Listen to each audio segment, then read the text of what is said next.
Hey there, so for my Journal 5, I was really having a hard time coming up with what topic I wanted to speak on.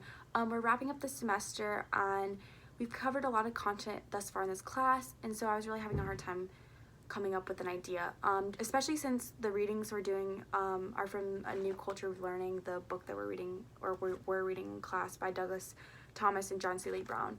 And I just kind of had a hard time understanding this book and a lot of the points they're trying to make. This book has just been a challenging book to understand to me, and I feel like a lot of their points we're kind of already living in because this book was written a while ago. So I feel like that we're already kind of living in a technology-based world now, so a lot of their points that were intended to be futuristic are happening or have happened. So I had a hard time kind of relating to this book and knowing how to speak on the reading. So I decided that I would do my journal entry on Montessori schools because we did briefly talk about them in class, not a lot, but it was mentioned in our class. So I actually did not know a lot about Montessori schools. I've always heard of them I'd always heard of them in the past, and I've heard from a lot of people that they're a really good way for young kids to learn. The methods they use in the curriculum are very effective in getting kids to learn, but I really didn't know anything other than that. I didn't really know anything about what the curriculum entailed. I didn't know, what the role of a teacher was in a Montessori school. So in my journal today, I'm going to be kind of talking about, do I agree with the Montessori school philosophy, and if so, what parts do I agree with, and in what ways can I incorporate Montessori ideas into a traditional classroom. And I guess I'll go ahead and say that when I graduate college and become a teacher, I do not plan on teaching at a Montessori school. From what I've learned about Montessori schools, I really do like the approach. However, I just feel like I never have really wanted to work in like a private school, and I feel like Montessori schools are a good way to teach students. However, I feel like I still would not be familiar enough with the Montessori education system to be able to teach in Montessori school. But I do plan on incorporating some of the methods from Montessori schools into my own classroom if possible, because I really did like a lot of the information I found out about Montessori schools. So I guess the first thing that I kind of found out about Montessori schools is I kind of looked into the history of Montessori schools and kind of how they were developed and what the idea behind that was.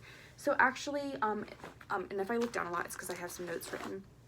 So actually, the first Montessori school was created in 1907 by Maria Montessori, and she was actually an Italian physician, and she created this school basically for students that were kind of developmentally challenged. It was like a children's home type thing, and it was there that she kind of observed students interacting with puzzles, and they were learning to prepare meals, and they were kind of learning from hands-on resources and manipulatives and materials and whatnot. And so that's kind of how this whole idea of Montessori schools came about. She kind of came up with this idea based off like conforming the education system and making a curriculum based off like children's developmental stages, which I thought was really interesting. I also kind of wanted to include a few quotes by her that kind of really resonated with me, and I know this is kind of going off on a little rabbit trail, but I just kind of was pondering over these quotes, and as I was researching her, it says, "Our care of a child should be governed not by the desire to make him learn things, but the endeavor to always to keep burning within him that light which is called intelligence." And I thought that was a really powerful quote, because I think the whole message behind Montessori schools is not necessarily it's more about why. It's teaching kids to find the knowledge themselves rather than to just be poured into. They're learning the knowledge by exploring things, and they're engaging with the learning process on a deeper level. So that's a quote that really resonated with me. So I found that one extremely interesting. But yeah, so that was kind of one of the more resonating things with me that I heard about the Montessori schools. So I actually did a little bit of like research too about like the Montessori schools and there's a Montessori school in Greenville, and I wanted to do a little bit of research about what their curriculum was and whatnot. And so I kind of like am on their homepage right now, and the first kind of thing that like they talked about like was, are all Montessori schools alike? And that was one of my questions too. And they kind of talk about how each school operates independently, and all of them follow like a similar philosophy, but you know, in terms of the way it's run, it's a little bit different. Curriculum can be shifted and whatnot. And then this is another question they had on here, which I kind of found interesting as somebody who wants to be a teacher. They said, what makes a good Montessori or what makes a good what makes a good Montessori teacher?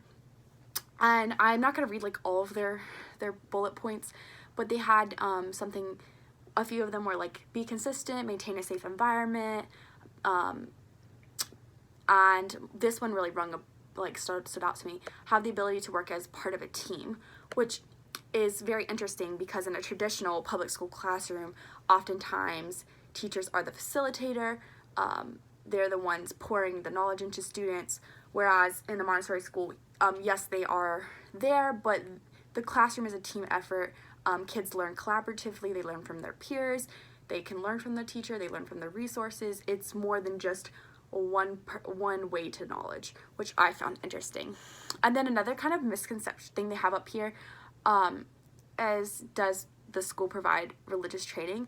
And I'll be honest, before I kind of did research about Montessori schools, I kind of had this like thought that Montessori schools, I knew they were private schools, but I kind of had this idea that Montessori schools were in some way religious, like affiliated with religion. And I don't know where I got that misconception from, but that was something that I thought prior to doing some research about it.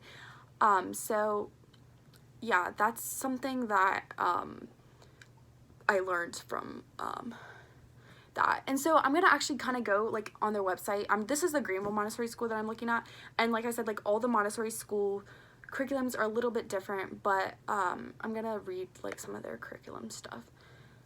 Or, well, okay, here.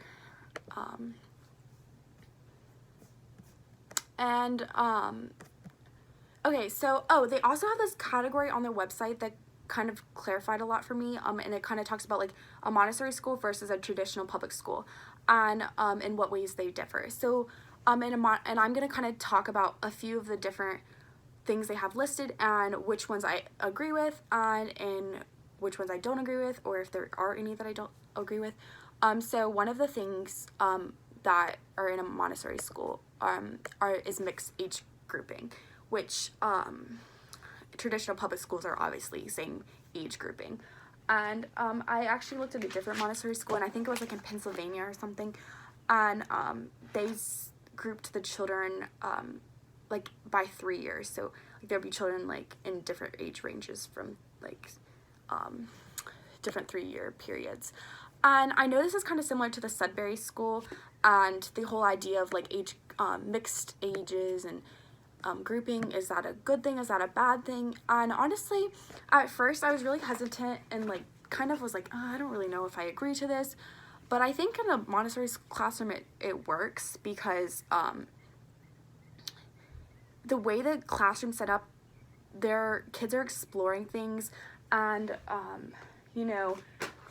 kids learn at their own pace, and they grow at their own pace and at their own time. So I think the idea of this mixed age grouping does work, and kids can learn collaboratively. They can learn from the older kids in their classes, and I think this is a good thing. Now, I don't necessarily think the age grouping thing can be incorporated into like a public school classroom. It's definitely not something I can incorporate into my future classroom unless I teach at a Montessori school.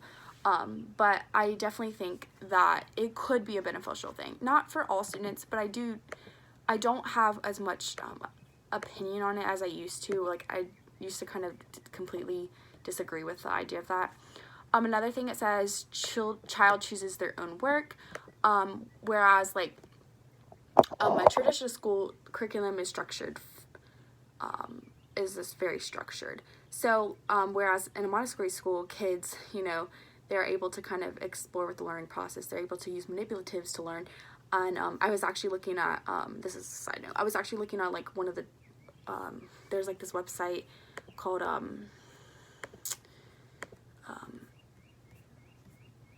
I don't remember, but they had like I was looking at the different types of math manipulatives that they sell for Montessori schools, and some of them were really interesting. And I was thinking, wow, that'd be a really cool way as a student to learn, as an elementary student, because I just like the idea of this hands-on curriculum for children. I think I struggle in terms of the Montessori school with the idea that the teacher isn't the main source of knowledge, and I'm not necessarily saying that that's a bad thing. I just think my brain has always been so in tune to the idea that the teacher is the source of information in a classroom, but this idea of using manipulatives for students is such a cool thing to me, because I've worked in preschool classrooms. I'm an elementary ed major, and I know how kids think, and I know that a light bulb goes off in their head when they can visually see something. So I think the use of manipulatives in the classroom is definitely, an important thing. And yeah, so other than that, I mean, pretty much, their children learn at their own pace, whereas, a traditional public school, the pace is set by the norm of the group. If a student falls behind because they can't keep up with their peers or the material, but in a Montessori school, that's not the case. Kids are not pressured to, they're not pressured to be at the same level as their peers or be on the same content as their peers. They're able to, work at their own pace, which I think is another thing that's very important, because, I've talked about this in other journal entries, and as somebody that's going into education, I think it's really important to realize how vastly different each student in the classroom is. And as someone who's kind of struggled, and I was always the kid that was kind of behind in school, I think the Montessori school would have worked really well for me, just because, kids are able to use hands-on learning. I think manipulatives are a powerful tool that can be used in the classroom. I'm a visual person. Kids can see numbers. They can see the one-to-one correspondence. It's a very powerful thing in the elementary grades for kids to visually see things. And so I think this whole idea of, not having a stressed learning pace would really be beneficial for a lot of children. So kind of in sum, I didn't go over like everything there is to a Montessori school, but I definitely think there are a lot of things about Montessori schools that are awesome. I think, the kids using their own pace, or being able to work at their own pace. I think the use of manipulatives in the classroom. I think, all of those things are really cool things that come along with a Montessori school. Now, will I necessarily teach in a Montessori school? Probably not. But I do agree with a lot of the strategies they do use. I think the biggest challenge for me as somebody going into education is getting out of the mindset that the teacher